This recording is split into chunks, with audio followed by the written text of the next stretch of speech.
মুখ্যমন্ত্রী বেঁধে দেওয়ার সময়ের পরও চলছে উচ্ছেদ অভিযান। বোলপুরে প্রশাসনের উদ্যোগে চলে হকার উচ্ছেদ অভিযান। বুলডোজার দিয়ে ভেঙে গুঁড়িয়ে দেওয়া হয় দোকান ঘর।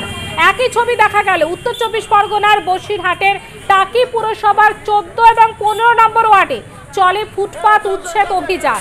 এখন প্রশ্ন, মুখ্যমন্ত্রীর বেঁধে দেওয়ার সময়ের পরও কেন উচ্ছেদ অভিযান? একদিকে আপনারা দেখতে পাচ্ছেন বোলপুরের ছবি, বোলপুরে চলছে উচ্ছেদ অভিযান।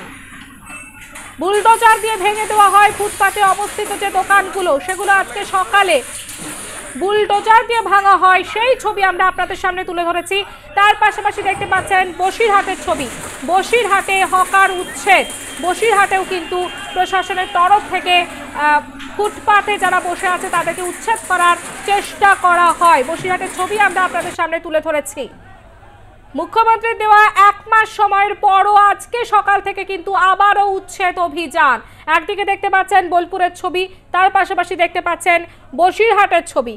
আমরা বসিরহাটের কি পরিস্থিতি জানবো, আমাদের সঙ্গে টেলিফোন লাইনে রয়েছে প্রতিনিধি শ্যাম বিশ্বাস। শ্যাম, একদমই দেখো, সকাল থেকে যে মুখ্যমন্ত্রী এত সভাঘরে যে নবান্নে যেভাবে তিনি নির্দেশ দিয়েছেন, তারপরেও কিন্তু অব্যাহত রয়েছে যে হকার উচ্ছেদ, অর্থাৎ হকার উচ্ছেদ দেখা গেল কলকাতার পাশাপাশি বিভিন্ন জেলার, সেই জেলার পাশাপাশি কিন্তু সীমান্ত লাগোয়া যে বসিরহাট শহর এবং হাসনাবাদ রয়েছে, টাকি শহর রয়েছে।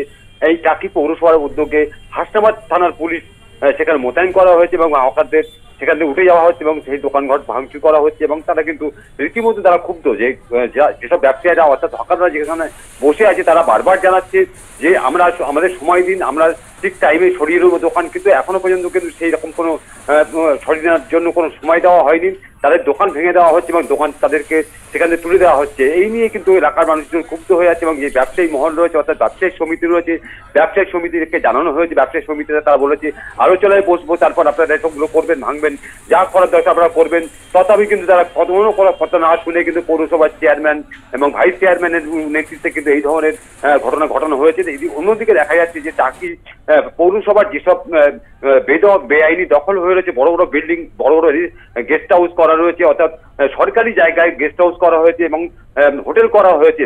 যেসব হোটেল বা গেস্ট হাউস করা হয়েছে সেগুলো বেশিরভাগটা দেখা যাচ্ছে ইরিগেশনের জায়গায়, অর্থাৎ সরকারি জায়গায় তা হোটেল, বড় বড় হোটেল বানিয়েছে। তার পাশাপাশি তার কিন্তু ট্রেড লাইসেন্স দিয়েছে টাকি পৌরসভা, অর্থাৎ টাকি পৌরসভা যেখানে ট্রেড লাইসেন্স দিয়েছে এবং টাকি পৌরসভা তাদের মুনাফা পাচ্ছে, সেই কারণে তারা সেগুলো ভাঙতে চাইছে না।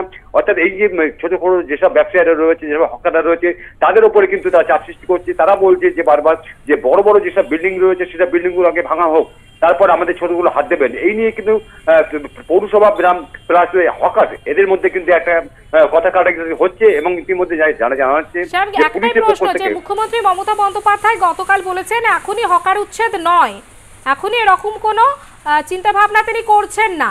সেক্ষেত্রে দাঁড়িয়ে এই যে প্রশাসনের তরফ থেকে বসিরহাটে হকার উচ্ছেদ অভিযান চলছে, ফুটপাতের দোকানগুলো সরিয়ে দেওয়া হচ্ছে, সেখানে প্রশাসন কি বলছে যে মুখ্যমন্ত্রীর নির্দেশের পরও কেন তারা এই অভিযানে নেমেছে?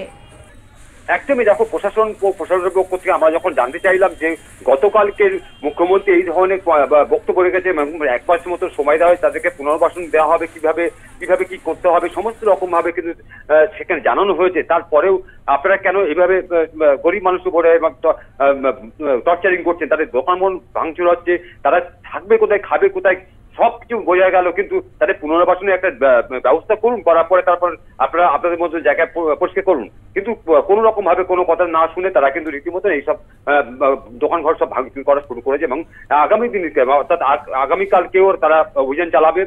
টাকি এবং হাসনাবাদের মাঝখানে যেসব অবৈধ দোকান রয়েছে সেসব দোকান সব ভাঙার কাজ আগামী দিনে চলবে। ধন্যবাদ শ্যাম। মুখ্যমন্ত্রী ডেডলাইনের পরও চলছে দেদার উচ্ছেদ অভিযান।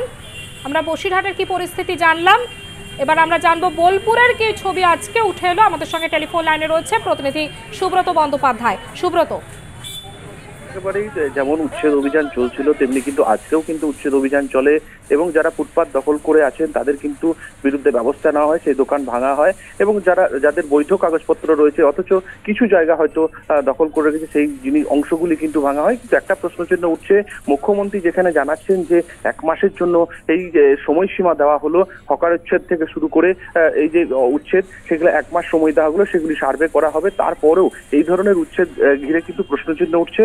যদিও বোলপুর মহকুমা শাসক যেটা জানাচ্ছিলেন যে হকারদের নিয়ে যে কমিটি, সেই কমিটি কিন্তু তৈরি করা হবে, কিন্তু বেআইনি যে নির্মাণ সেগুলি কিন্তু ভাঙা হবে। তাহলে একটা প্রশ্নচিহ্ন উঠছে যে মুখ্যমন্ত্রী যেখানে সাংবাদিক সম্মেলন করে বলছেন যে 1 মাস সময় দেওয়া হলো, তারা মানবিক দিক থেকে কিন্তু তিনি কারোর বিরোধী নন, সেই জায়গা থেকে তাদের সার্ভে করা হবে এবং সেখানে তাদের পুনর্বাসন দেওয়া যায় কিনা সেই বিষয়টিও কিন্তু দেখা হবে।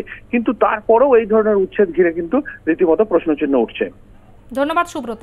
মুখ্যমন্ত্রী ডেডলাইনের পরও চলছে দেদার উচ্ছেদ অভিযান। সকাল থেকে বোলপুর প্রশাসনের তরফে চলছে হকার উচ্ছেদের পালা। বুলডোজার দিয়ে ভাঙা হয় দোকানপাট। উচ্ছেদ অভিযান চলে বসিরহাটেও।